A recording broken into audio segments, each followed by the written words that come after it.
Jai Shri Krishna, Namaste, and welcome to Citti Media's Current Affairs Show. Today I have a good friend of Citti Media, and it's my first interview with him, someone I'm very looking forward to speaking to. He's very, very intelligent, has lots of things in that brilliant mind that we want to try and pluck out today from him. I'd like to warmly welcome Abhijit Iyer-Mitra ji. Abhijit ji, welcome. Thank you, Jai Shri Ram, and thanks for having me around. My pleasure. Thank you for joining us. Abhijit ji, where do we start? There is just so much going on in the world A at bit the too moment. much. You know the famous Chinese curse, may you live in interesting times. We really live in interesting times, don't we? Absolutely, that curse has materialized today. So let's start, say, with France.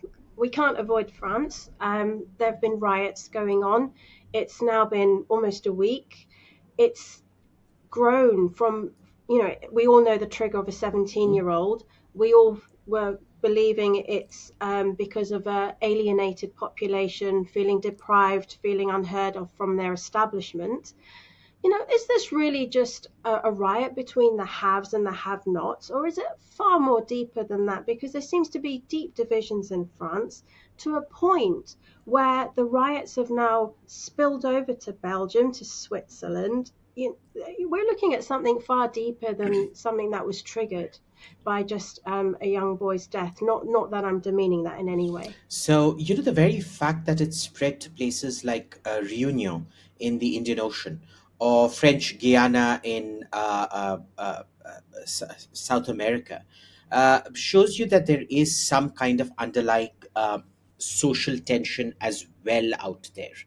Now, what we need to understand first of all is, you know, this kind of rioting isn't new to France. You know, France rioting is almost some kind of a national hobby out there. This is a country which, in the last 240 years, has executed its nobility, its king, its queen. They've had three empires and four republics. They come out and riot for everything: for bread prices, for pension plans, for reducing, for increasing work hours, for increasing the retirement age, for insufficient agricultural subsidies, etc., etc., etc. You've had the yellow shirts going around doing things for the last 2, 3, 4, God knows how long. And you know, these kind of riots aren't particularly new in France. They keep happening in France. So it's very important that we give this a bit of historical perspective. And a lot of the things, you know, I'm seeing a lot of commentators who should really know better going about saying, oh, you know, the French Republic has fallen, the Fourth Republic has fallen. And I'm like, dude, rioting is more French than wine and cheese. You know, rioting is a bigger institution than the Louvre.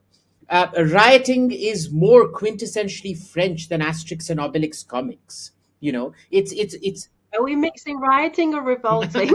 Is there a difference? Is there a difference? I mean, revolting involves a bit of rioting, doesn't it? Uh, I guess it right. does. But this is one aspect to it. They're a very cantankerous uh, country, because remember that there hasn't been a single republic in which there hasn't been a coup attempt, sometimes successful and sometimes not, against the government. Uh, However, that said, I don't think anything's going to change in France, because let's look at what the root causes here are. You know, France is very good with its social security programs. You get a very generous Mm. dole. You're guaranteed housing, and these aren't slums by any chance. These are, you know, Le Corbusier buildings in India, allegedly the most beautiful city. I think it's grotesquely ugly, but is this town called Chandigarh, built by an architect called Le Corbusier, who people sing praises to, but I think was, I mean, a visual sadist of unparalleled proportions. You then have this whole thing about, where your health system in France is probably one of the best in the world, right? And Yes. everybody has universal access to it. You can't be denied medical treatment in France under any circumstances, they are obligated to find you the best treatment possible. It's not like India where rural schools are non existent. You have extremely good schools, and the school system there is very, very strict. You know, you have in the UK, you have this headmistress who goes by the strictest teacher around, Catherine Birbal Singh. Well, French teachers make Catherine Birbal Singh look like a liberal, because all their homework needs to go back, get signed, sent back. The parents are meant to be involved in things like that. They believe in equality of input, not equality of output. So when you've got housing, you've got the dole, you'll never be destitute, you will get excellent healthcare no matter what, and excellent schools. What's your excuse for being economically backward? Why is it that Indian, or rather French citizens of Indian origin, don't go around rioting and are extremely well off? Why is it that Vietnamese and French citizens? Now, I can tell you, Indians are a lot darker than North Africans. North Africans could pass off Yes. as Italian or Greek or anything like that. Uh, Yes. how is it that they're discriminated against, but much darker Indians from Pondicherry are not? How is it that the Chinese and Mm. Vietnamese, who are much more different looking from native Gallic French people than North Africans are not discriminated against and are completely integrated into society? Right. So it's ultimately their society. And what are we seeing out here? Where is the rioting coming from? It's not even Africans, it's specifically North Africans.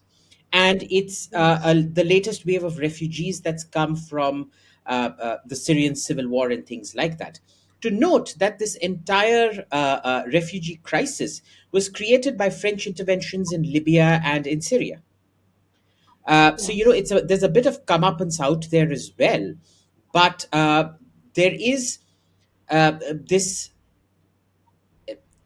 I don't think it's in any way diluted the very good secular principles and equality of input principles of the French state at all. If anything, we're seeing a doubling down of it because France is very clear about where it comes from, where it wants to go. They're very clear about their identity and their ideology. They're very clear about their substance and salience, what binds them with the rest of Europe, but they're equally clear about their salience, what separates them from the rest of Europe. You don't have to be Yes. Francophone to be French. Just because Geneva speaks France does not mean a Swiss French is French. Just because a Walloon or a Bruxellois speaks French does not mean a Belgian is French. So there's a very clear idea of what Yes. it is to be French. They have a very clear idea of where they come from. And in Mm. fact, I see a doubling down of it. I think these riots in France actually achieve the opposite of what they want to achieve. They make the French state even more conscious of its identity and much more, um, I won't say fundamentalist, but uh, much more rigid on their identity. You've touched on a couple of things there. So you've said how France has given free education, free healthcare, no deprivation really, and everyone has an equal chance, be it an Indian, be it an Algerian, be it whatever you are. Everyone is equal in France. Egalitaire, libertaire, we all know it. So because of this minority sector, I think there's about 9% in France. Do you think it's a victimhood mentality playing out here? It's what wokeism is in a microcosm. Wokeism is a much bigger phenomenon in the rest of the world, and France was very smart. Remember, wokeism started in France. There were the 560, the 66 perverts who were expelled from France, all pedophiles that tried to intellectualize their pedophilia, who got kicked out to America. And you know how the Americans are, right? They're like, oh my God, he's a pedophile, but he speaks in French. That's so cute. I mean, can you make me those little croissants? And I'm going to eat croissants and watch you be a pedophile. Uh, I mean, you know how Americans are. They're like, they fall for this kind of foreign sounding codswallop very easily. It's Correct. if a Cockney from the UK were to put on the Queen's English accent and go to uh, America, they'd instantly become some kind of a society celebrity out there. You'd literally have Eliza Yeah. Doolittle does in New York, it'd be one of those things. So what happens is these guys got kicked out to America and they created this whole intellectual movement out there. But what is the fundamental basis of it? You see that germination of that idea in this 9 to 12%. We don't know what the exact numbers are because all ethnic based surveys are banned in France. Ethnic, religious, color based surveys are all banned in France. You cannot collect data on any kind of a ethnic basis at all. But what happens here is it's a refusal to accept responsibility for your own actions. It's externalizing your failures onto society, onto government, onto everybody else except yourself.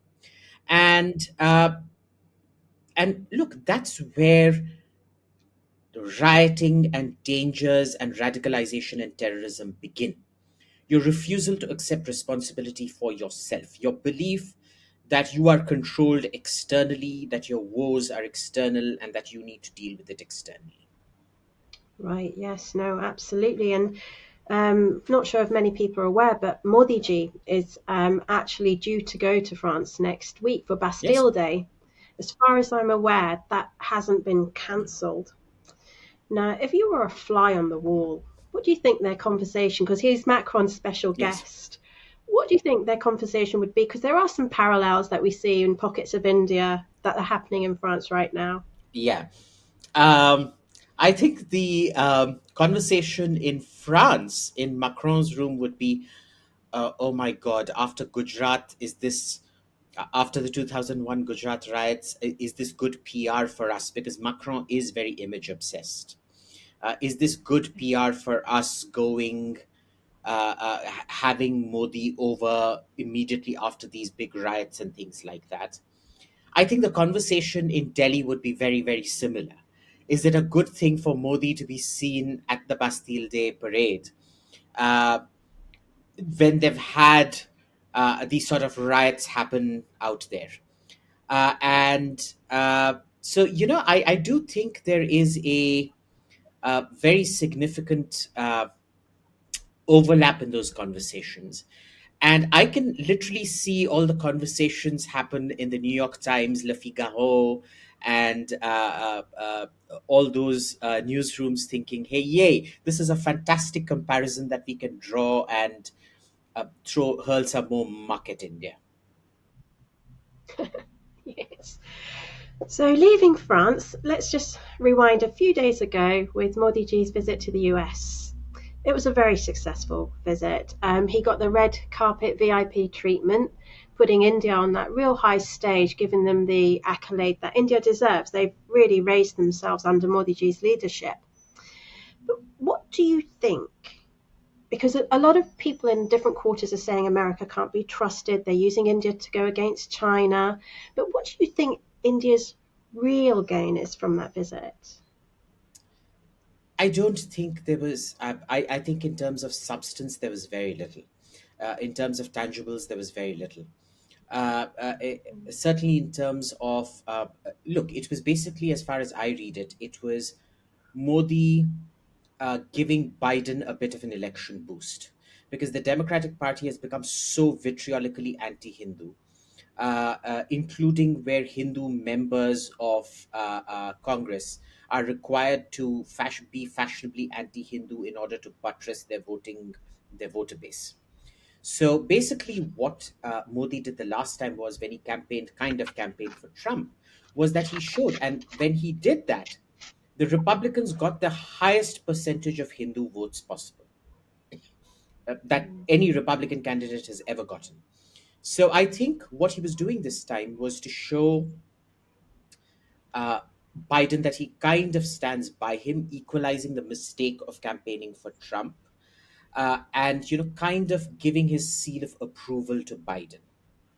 That said, I don't think Biden was particularly gracious. I don't think the Democrats and Congress were particularly gracious. You had three members of Congress say they would boycott. You had another 70 members, plus that lady from the Judenrat. What's her name? Is it Ilan Omar? No, No, not no, no. Ilan Omar. The Indian version of the Judenrat. No. What would Yes. that be? I mean, she looks like the witch from Hansel and Gretel. Um, I forget now. Yeah. Very, very Yeah. hideous looking lady. I mean, you go Google Hansel and Gretel and take a picture of the witch and reverse Google search it. And that's it, Pramila Jaipal. Pramila Jaipal, that's the one. So this Hansel and Gretel lady signed, got up some 70 Democrats to sign this letter. And you also had Biden then call. He had one person to call on. And who does he call? The great great granddaughter of Sir Syed Ahmad Khan, both of whose parents are Pakistani. Imagine we got Biden to India and got a naturalized Russian to ask him questions on his son's pedophilia and the granddaughter he refuses to acknowledge. I think we should do that. Yes. I really think we should. So I think Biden was complicit in it. And then when that lady gets trolled, and incidentally, she gets trolled, nobody knew what her ancestry was. The trolling started after the so called fact checker in India, Mohammed Zubair. He's done this before, he's instigated riots in Mm. India before. Said that she was a great granddaughter of Sir Syed Ahmad, and that's Right. when it went through the Right. roof, because that has a certain connotation. That was 10 million people Absolutely. displaced, 3-4 million people killed during the partition, etc., etc. So it blew up. And then you had both John Kirby and that Karine Pierre, or whatever that lady's name is, protecting her from what? From online abuse, really? Their favorite Mm. correspondent, that Lawrence Taylor from the Washington Post, literally goes around doxing people and harassing them and turning on troll armies to them. So I find it quite curious, because their definition of harassment is when they do it to somebody else, it isn't. But when it's done to one of Yes. their pet poodles, it is. So, Yes. anyway, I wish the Indian press had really asked Biden about his pedophile son and the illegitimate granddaughter he doesn't want to acknowledge. Yes. No, absolutely. And while Modi ji was there, as well as the Biden administration putting on the charade, as you feel, towards Modi ji, on the other hand, you had like ex-President Obama talking about India's minorities and how they're being treated, and almost threatening that India will split unless there's more accommodation for the Muslim population in India. What do you feel about that? And why is there this constant narrative? Why haven't the government or anyone found a counter narrative to how minorities are being treated in India? Because they are treated very fairly. They actually get more concessions, extra concessions. People go, the government's gone out of their way to accommodate them. So why globally has the world not acknowledged this? And it's always minorities are treated poorly in India, which is a complete tropes. Um, Look, several reasons. First of all, remember the BJP is a party of the middle classes that got economically liberated only in 1991. Well, 1991 onwards. So they are unfamiliar with the Western idiom. They can't communicate with the West. They don't know how to put their point across. The BJP itself is quite substance free and event heavy. Their idea of changing the narrative is to do a big event with lots of drums and dancers on there. It isn't to actually set up a think tank which does serious academic work and statistics and things like that. All they realistically have to do is get the police data, which is very hard to get for an ordinary individual like me, but very easy to get for them. You've seen the Pew poll that showed that Indian Muslims are happier than Muslims anywhere else, apparently. This government has also spent more money on Muslim education than any previous government before it, and cumulatively, in fact. This government has done more for the upliftment of Muslim women than any previous government before it. And in fact, because a lot of the programs for weavers and textile makers, the majority of weavers and textile makers, at least in the north, are Muslims. So it's actually empowering them, subsidizing them, and things like that. The other point we need to note is that when you say Indian Muslim, we're talking about Sunnis exclusively. We're not talking about the Shia. The Shia are at the top end of the economic ladder. Their per capita income is much higher than the Hindu per capita income. They are captains of industry. They're extremely rich. They also tend to vote BJP, the many sects of the Shias. So, for example, in the Twelver Jafris, which is the Iranian denomination, are quite heavy in Lucknow and in northern Kashmir and Kargil. And Kargil tends to be very ambiguous, and they tend to be much more BJP leaning. You look at the Dawoodi Bohras and the Ismailis, they have a fantastic relationship with Modi. The Bohra Sayyidina is on Yeah. record asking his community to vote for Modi. Yes. And wherever Modi goes, the Bohris are usually front in line to welcome him and things like that. So, this has been look, the BJP are just dunderheads when it comes to international communication. I don't think they understand English. I don't think they get an English idiom at all. It's not something to be mocked because it is the reality of India that, in India, even when you have an English education, your actual comprehension and cognitive abilities in English are extremely low. It's English just in name, it's not really English.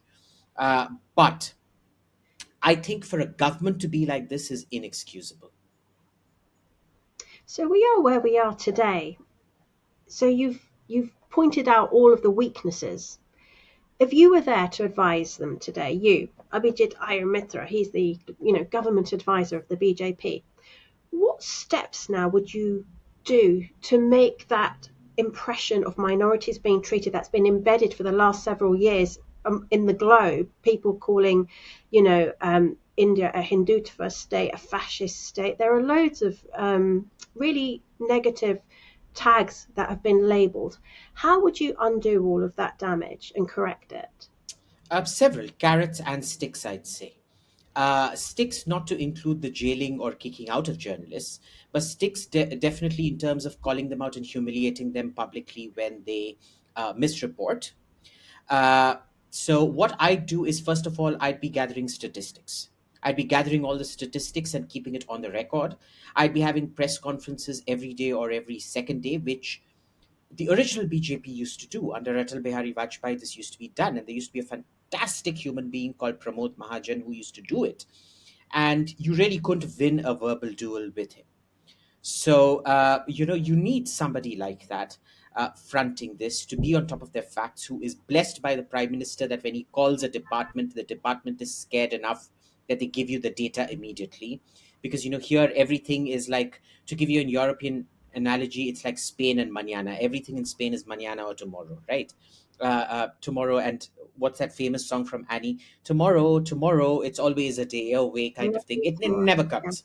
So, you need that.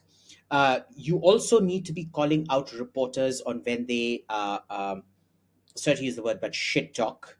Um, you need to call out the fact that the New York Times literally keep doing it every time they ask a question at those press conferences. Uh, Point out, aren't you the lady from the newspaper that actually concocted the entire Russiagate scandal and hid Hunter Biden's pedophile son's laptop, etc., etc.? Preface it with that every time. There has to be a systemic humiliation of these journalists. For a newspaper that runs Rana Ayub, Rana Ayub to this date has not produced a single shred of evidence to back up her claims. She claims that she has 690 odd tapes. And I suspect when she's asked to produce it, her excuse will be like that homework excuse: my dog ate the homework. She'll claim they were in storage and the rats ate the homework. She wouldn't have even digitized Mm. them. She's getting paid a lot of money. So I wonder why she doesn't have the money to digitize them or store them in a vacuum container or whatever, or put them out. I'm sure the New York Times or the Washington Post will be happy to run that drivel. And what is her column every single week? It's basically she follows a template, you see. It's incident of the week, uh, and how that means the Muslim genocide clock just ticked 1 minute closer. Right. So Saloni dyed her hair red. This shows that Saloni is in bloodlust and she wants to kill Muslims, and therefore the Muslim genocide is nearby. Abhijit shaved his Great hair and analogy. became bald. This shows his murderous intention to scalp Muslims, and he is effectively threatening them by doing this, and therefore the Muslim genocide clock just ticked 1 minute closer to midnight. But going back, actually, I think Jay Shankarji comes to mind. He's given equal retort back to reporters. He's really well spoken. He's really stood up. What do you think of him? See, that's the job of a spokesperson, not of the foreign minister. The foreign minister shouldn't be doing all this crap. The foreign minister should be fixing all the systemic problems in the foreign service. Sadly, we have a foreign minister who's acting as a chief spokesperson, and the foreign ministry spokesperson is completely and utterly out of his depth and useless at his job. So, what ends up happening is you have a foreign minister who doesn't want to do his job and falls back on rhetoric and 10-second viral video clips on Twitter as a substitute for his job. What is the problem out here? That you haven't engaged with all these outlets, you haven't engaged with religious freedoms and things like that, you haven't done pushback, you don't have the necessary manpower to engage and do the pushback. Which is why it escalates. They keep allowing it to escalate and then dealing with it, whereas good foreign policy is preventing it from ever escalating in the first place. For me, the foreign ministry should have been, if you'd agreed to one person, they should have made it very clear who's coming and who is not okay to ask questions. Certainly not somebody with a background of Sir Syed Ahmed Khan and whoever. It is his prerogative, but he would have made up his mind. It was Biden's prerogative on who he called, but he would have made up his mind. This was choreographed. This wasn't determined at the last minute sort of thing. It was also very bad form for the Wall Street Journal to be given that interview, given all the drivel that they've been spewing about India. So clearly, you have a very Yes. bad PR department in the Prime Minister's office that clearly don't know their own jobs. Because the people out there apparently can't really speak English properly, so they don't even know what they're up to. Uh, or they're social climbers, take your pick, whatever it is. So, you have all these problems uh, uh, accumulating, which then get loaded onto the Foreign Office, which doesn't want to solve its own problems. And the problem at the Foreign Office is that they all want to become ambassador and joint secretary. So there's no Right. pyramid of promotion. It's a rectangle of promotion where once you're in, you will become ambassador. And so there's no Okay. incentive to improve. Right. And from foreign minister, let's go back to India nationally, and minorities again. Actually, there's a lot of talk of. Well, we know in law there's three C's. You've got your commercial law, your criminal law, and your civil law. And in any progressed country, all laws are equal for everyone, regardless of creed, colour, religion, etc. And there's been a lot of talk brewing recently about the UCC, the Universal Civil Code in India.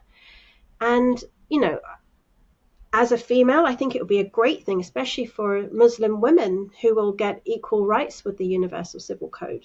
They will get, children's care, they'll get financial care, they'll have marriage, a secure marriage position, status. But yet there are still minorities that are against this. Is India ready for this? Do you see it coming up before an election? Because the big elections are next year, aren't they? Yeah, I do think India is ready for this. I think this has been delayed for too long, and this is the decision that had to be taken much earlier, in fact. But I'm glad it's finally being taken. I think it's going to be introduced at the state level, it'll be challenged in the Supreme Court, and then both this and judicial reforms will become the election issue of the upcoming elections and the big policy decisions that will happen when the government gets re-elected, which is almost certain, is both the Uniform Civil Code, the National Civil Code, and a judicial reform bill. Now, here's the thing: a lot of these people want to migrate to the West, where you have a Uniform Civil Code. So in India, they claim that Sharia and personal law uh, is not negotiable. And yet they want to migrate to countries where they have absolutely no Sharia in personal law. They're also the people who say that you can't impose Sharia criminal law on them, which involves Yeah. hand cutting and stoning and whipping and God knows whatnot. Uh, Yes. because I can tell you, the entire cow lynching narrative is completely false. But assume the worst of the cow lynching narrative was true. The punishment for theft is actually Sharia compliant. What you see with cow lynchings is perfectly Sharia compliant for that kind of theft. So, I really don't see what they're complaining about. But remember, it's always, the first election in Spain, I was reading, when it was held with universal adult suffrage, women in the South were the ones who were the loudest in protesting against getting the vote. And they all voted Oh, en masse for conservatives who did not want them to get the vote. So, this is it's a very strange phenomenon we have across the world where people will actually vote for ideas and parties that are diametrically opposed to them because they get carried away by slogans. I mean, you look at black people the US who will overwhelmingly vote for the Democrats who want essentially through the back door what BLM and affirmative action is apartheid through other means. It is racial segregation through other means, right? So it isn't an isolated phenomenon. It's just India's version of, say, overwhelming black voting for Democrats or Muslim voting for, say, Labour in the UK, or Spanish women voting against voting rights for women, kind of thing. yes. No, it's interesting you say that actually because, like in Afghanistan, the Taliban are now giving the Muslim population the Sharia that Muslims really want everywhere. And like yesterday, it was announced by the Taliban that beauty salons will be closing in Afghanistan and women can't have beauty salons. So it's like, it does make you wonder, what do you really want? Do you really want your ideology to be implemented, or is it great in theory? So that is a really So, the thing about an Islamic state and socialism is it's very similar in its nature. I'm very happy to accept that Islam by itself is a fantastic religion. But there's no accounting for rotten followers because the interpretation of the religion is based on humans who are fundamentally fallible. And the problem then becomes every time socialism starts failing or an Islamic state starts failing. God, what a mouthful. The standard response is, oh, but this isn't real socialism. Oh, but this isn't real Islam. The Taliban doesn't know real Islam. I know real Islam. But see, here's the problem. Every Muslim has the right to ijtihad. And ijtihad is the right to interpret your religious books for yourself. It avoids the sacerdotal function completely. So what ends up happening is it is un-Islamic to say that somebody else's interpretation is not true Islam because they have an equal right to their own interpretation of Islam. So the problem here is not one of too little ijtihad, it's actually too much ijtihad, where everybody is allowed to interpret it in their own way. And it also becomes this sort of failure explanation mechanism. Oh, it's gone wrong in Iran, it's gone wrong in Afghanistan, it's gone wrong in Egypt, it's gone wrong in Turkey, it's gone wrong everywhere that it's been implemented. Why? Because they didn't actually implement the real Islam. See, they don't know, but I know. yes, yes. It's all subjective when it shouldn't, Yeah. be that way. But I heard that you've actually been to Afghanistan and met the Taliban. Is that And correct? smoked a lot of hash with them as well. Did you really? It's Are we allowed to put that out it's a there? cultural thing, you know. I think it's a bit like Russian diplomats getting you drunk in order to pump you for the truth.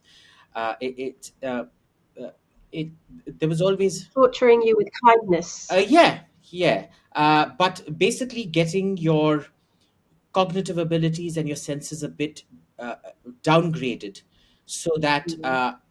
if you were a spy or anything like that, it would become obvious during the course of the interview. So what did you reveal to Nothing, them? because I'm not a spy. I'm just a Indian shit stirrer who goes around uh, preaching the gospel of Loki and Narada and all the gods of mischief from times past. Your bucket list of travel isn't your usual bucket list. I think you've been to Syria and North Korea. How did that happen? I didn't even think you could go to North Korea and just take a plane and Yeah. here I So, am. I had this lovely friend in Delhi. She was one of the first friends I made here, called Kim Wall. And she was the Swedish journalist who got killed. Oh, I've Yeah, heard of her. Yes, in in a a submarine. submarine. Yeah, she was raped and then dismembered by that horrible inventor between Malmö and Stockholm. Sorry, between Malmö and Copenhagen. You knew She was a her. very dear friend of mine. Wow. Yeah, and Oh, I'm so she's sorry. the one that started this thing. She suddenly sent me a message saying, "Abby, I'm in North Korea." I'm like, "Damn you, girl! I hate you. How did you go there without me?" And then she taught me how to go there. And then, that's entire weird travel bug took over. I already did a lot of weird travel, but you never contemplate that you can go to a place like North Korea till somebody actually discovers it for you, and then you start Yeah. going. So I went, Wow. and at that point, I discovered how to go to all these weird places, and I started going there. And they're not weird at all. They're very natural places. It's just that going to them is very difficult because they don't advertise. They don't booking tickets and things is very difficult. You have to do all kinds of offshore transactions and things like that, etc., Mm. etc. And that's when I started traveling. So I've ticked off most of my bucket list. I think there are only two, three things left right now. Antarctica is one.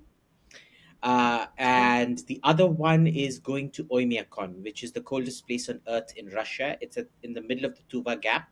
So what the Tuva Gap does is it channels all the Arctic wind like a funnel into this sort of very narrow spot, which is Oymyakon, and it goes down to minus 60 Celsius. So, uh, Oh, yeah, wow. I've been to the Arctic Circle at minus 33. I don't think I could do minus I think the 60. worst I've done has also been something like minus 30, which was again in Siberia.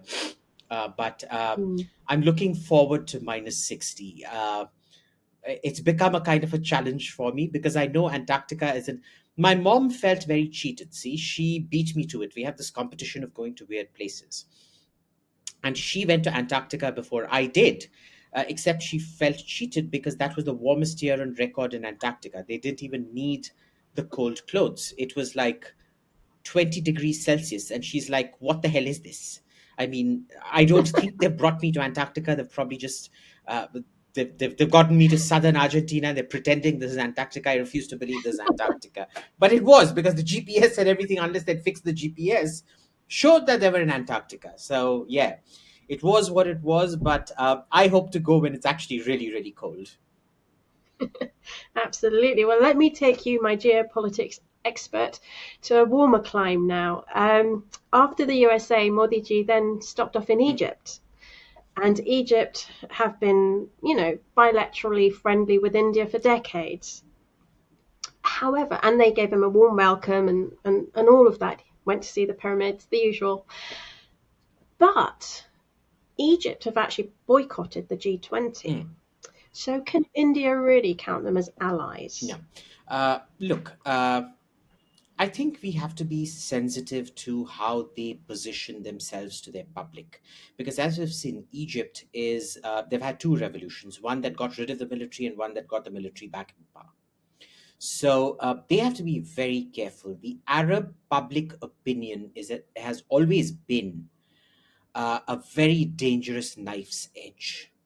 We think that they live in absolute comfort, in unimaginable luxury, which no political leader could do in India, they don't, because they never know when their heads are going to be displayed on a pike somewhere in Tahrir Square or Jeddah or Abu Dhabi or whatever. They have to tread a very, very careful line.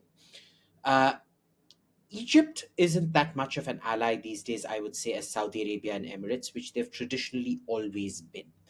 Egypt was never realistically an ally. They were just not uh, enemies. Let me pose a counter question to you. We keep voting against Israel, even under the Modi government. Does that mean that India and Israel are not allies and that Israel can't count on us? No. It's just that we tend to vote against Israel on all the useless stuff. On the actual operational clauses, we never vote against Israel. So Israel tells us, yeah, you can keep voting on these things, just don't vote on this. So, the G20 thing in Kashmir is a preparatory conference. It doesn't make that much of a difference. If they're not coming, they're not coming, big deal. Right, okay. Now we're going to go slightly northwest from Egypt to Russia. Mm. Still lots happening there. But with the recent coup attempt, it was a short-lived military coup by Wagner, but it's unprecedented. Putin has never faced any kind of challenge before. Does this weaken his position and power, do you think? Very significantly, I would say, because the stakes just became existential for him. I thought it was very stupid. The thing, a lot of us predicted that he would not start the Ukraine war because we fundamentally believed that he was irrational. That rationality hypothesis has gone through the window, and it's been reinforced by the fact that his choice of military commanders and his persistence with failed commanders and failed tactics is a lot like it's not like Stalin in the Second World War. It's like Tsar Nicholas Romanov in the First World War, and we all know what happened to Tsar Nicholas. He ended up with a lot of bullets in him, with his body dissolved in acid at the bottom of a coal mining shaft somewhere in Yekaterinburg. So it's a huge indictment of Putin's leadership style, for sure. It's also a very big uh, wake up call to him.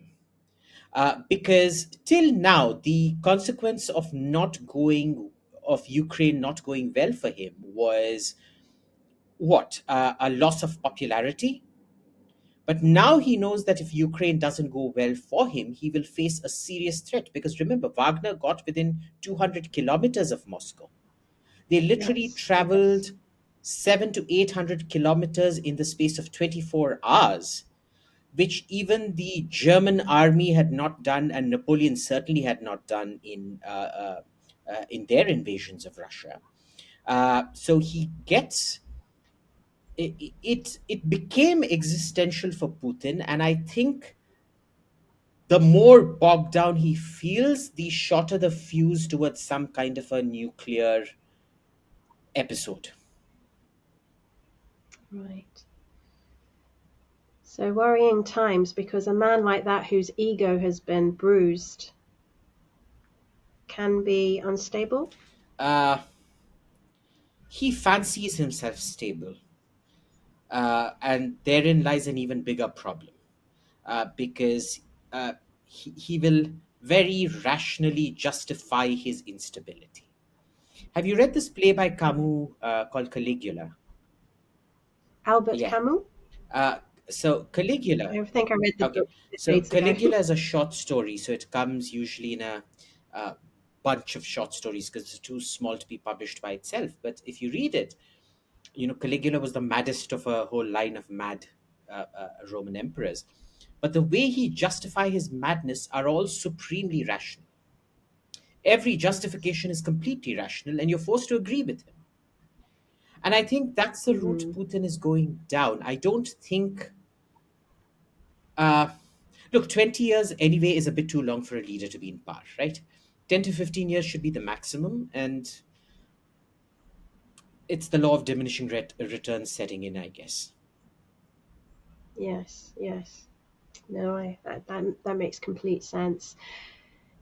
And also recently, we've had some trouble at Indian embassies abroad, Canada, San Francisco. You know where I'm Yeah, going with yeah. this. The Khalistanis, who is fueling them and who is funding them? Where is it all suddenly all coming from? Why is it coming to a head like Yeah. this? Okay. So the UK as well. Remember, India had to remove the barricades around the UK embassy in Delhi in Correct. order to ensure that the embassy in London got 24/7 protection, which the police were initially not willing to do. Now, what happens is, look, the genesis of this, of course, starts with the troubles in Punjab. What happened out there?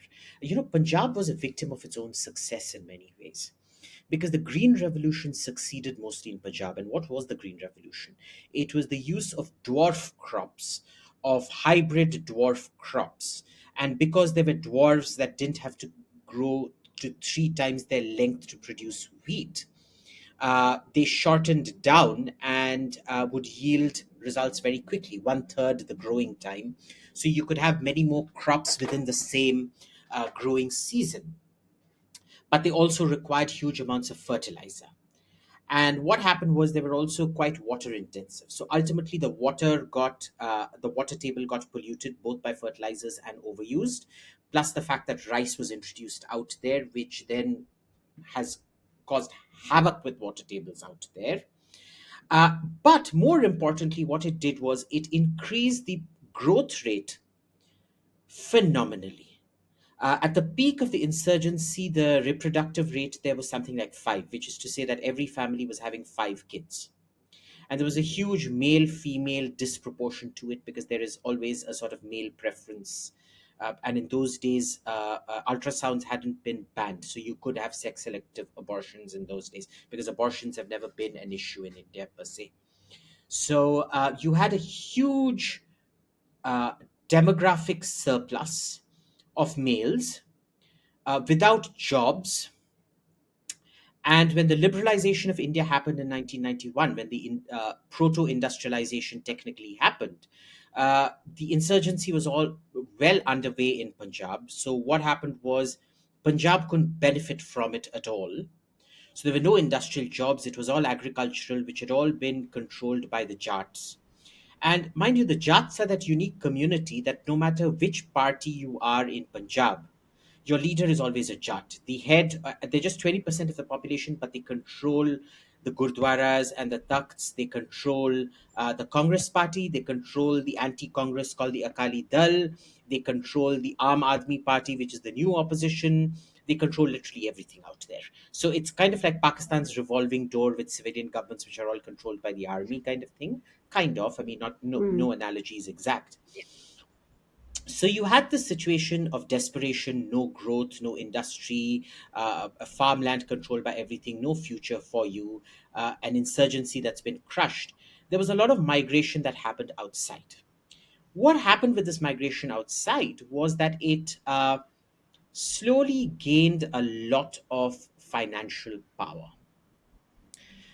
through the 2000s, through the 1990s and 2000s. Before, remember, the Khalistanis were acting on the orders of and supplied by the Pakistanis. These days, they don't want to do anything. They tell the Pakistanis, we'll give you money because you're a beggar state and you go fight and die for us. And they don't have the reproductive rates to sustain an insurgency. See, the reproductive rate in Punjab is now 1.7, which is to say 1.7 children per household, half of whom will be girls. So no mother is going when the son picks up a gun and says, "Mommy, I want to go fight holy war against these Hindutva fascists." Mommy is not. Before she used to be like, "My God, I've got four sons. They're destroying me at home. Please go die." Yeah. Here, mommy can't say that. Mommy's going to be, "No, you're my only son. You have to." You're the one that's going to burn my funeral pyre. I mean, the entire melodrama that happens Yeah. in all Yeah. Indian homes. Of Because course. Indian melodrama is Indian melodrama. It's not religion or anything specific. It happens in every house. If you don't eat Yeah. your dal, if you don't eat your vegetables, it's the end of the world, and you want your mother dead because you don't love her enough, and blah blah blah blah blah blah blah. So they do this. And what's been happening, we've been tracking this for a long time in Canada, not so much in the UK, but we saw a significant increase in funds What we also saw was, this phenomenon where the loudest and most radical tend to execute community capture, and simultaneously with political correctness, where white Canadians or white UK folks don't want to seem to be interfering in community affairs and community business. So the radicals were given complete free rein to terrorize the community. Like, in the election that Justin Trudeau won the first time round, where he defeated Stephen Harper, we literally had moderate Sikhs being dragged out of the primaries and thrown out physically from the Labour primaries, with Royal Canadian Mounted Police standing outside watching and refusing to do anything. You would see the same sort of parallels happening in the UK as well with British police. And we suspect a lot Definitely. everywhere else as well where this phenomenon exists. So it's been a confluence of a lot of things come together. The thing is, it's still not going to maybe blow up into a full insurgency. You will probably have very significant terror attacks every now and then, but it won't be a Kashmir or Punjab style insurgency, because the demographics on the ground don't they're not the kind of demographics that support an insurgency. Right. Um, you talked about Pakistan obviously not having much money. Well, just a couple of days ago, the IMF have given them the 23rd bailout. I think that's the highest that any country has needed help in the Yeah, world in the yeah. history, which makes me question, why does the International Monetary Fund keep propping up a failed state, knowing full well with its track history the debt will never be repaid? Why are they doing this? Why are they constantly funding a bankrupt country? Well, because the consequences of allowing it to fail are too great in their minds.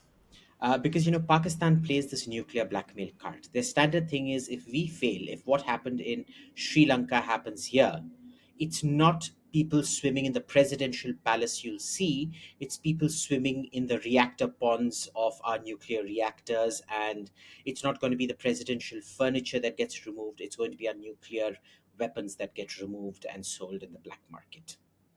And it's a fantastic tool of blackmail. I don't think that'll happen, but remember, these are gullible white people who actually believe that, moderates being physically evicted from primaries in Canada is actually a cultural expression, who also believe that female genital mutilation, as practiced by some communities, is a legitimate cultural institution which needs to be respected and mainstreamed in order to minimize the effects of it. Right? So when you have such gullible people in charge, uh, this is the kind of policy you end up getting. Right. Okay. And then finally, Twitter recently have announced some changes. Elon Musk, he's putting a lot of restrictions to unverified accounts. That can be seen as two ways. Some can say it was a business move by him to generate more income. Others say it's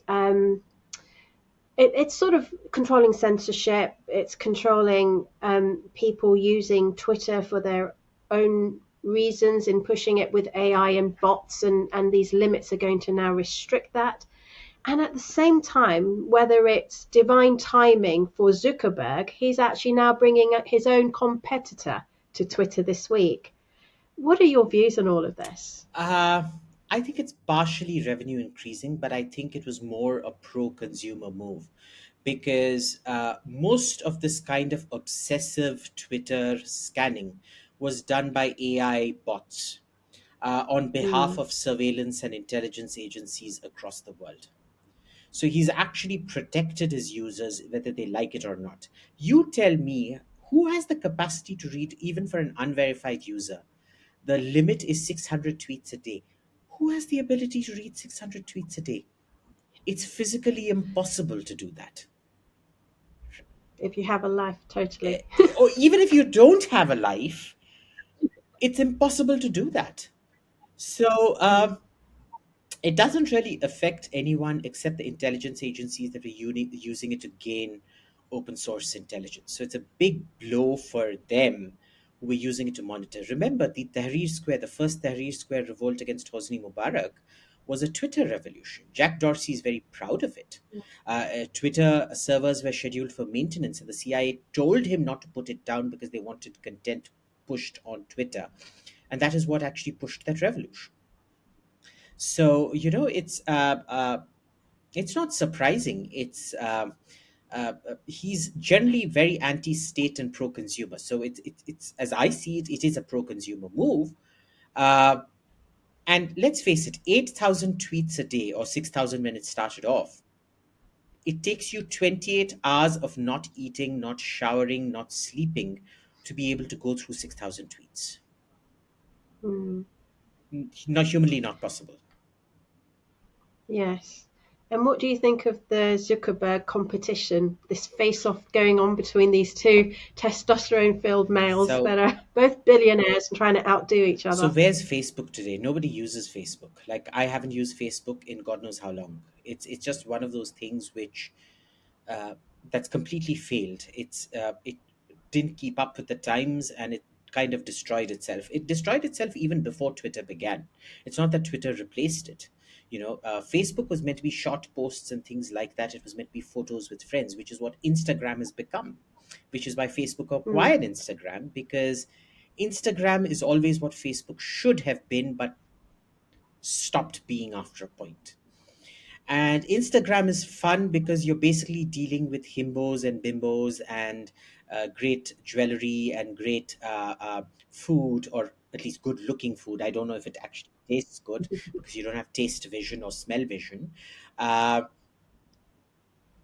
His Twitter competitor is going to be the same as every other competitor. These competitors seldom, if at all, take off. How many competitors to Twitter have we seen? To last count, I think there were at least 15 to 20. All of them failed. So I'm not seeing it succeed at all. Really? So this is not the end for Twitter. No. And remember, his one smart idea, which was Facebook, was, according to the Finkelvoss twins, stolen from them at Harvard. Yes. His only other current successful venture, Instagram, was started by somebody else, which he took over. And now he's trying to imitate something that somebody else did. So, yeah, I don't think there's a reason humans are humans and monkeys remain monkeys. Monkeys may try to imitate us, but they're not becoming human anytime soon.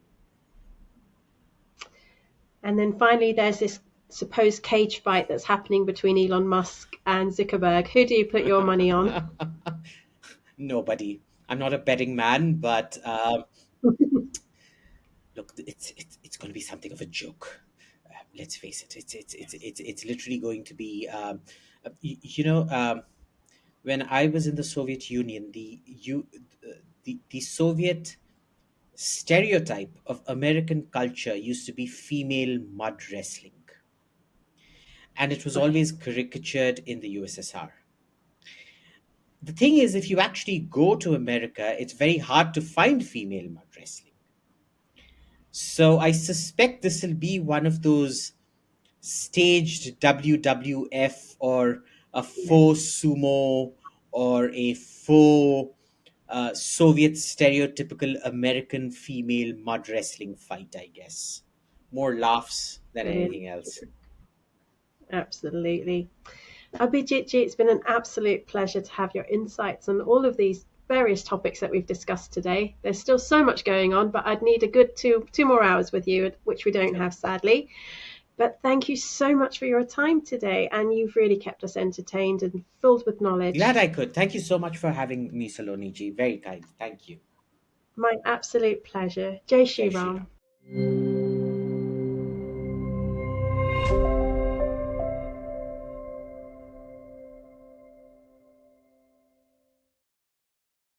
Please remember to subscribe to us and switch on the notifications for this channel. For our other social media links, more content, and to support our work, please visit citti.net. Dhanyavad. Namaskar.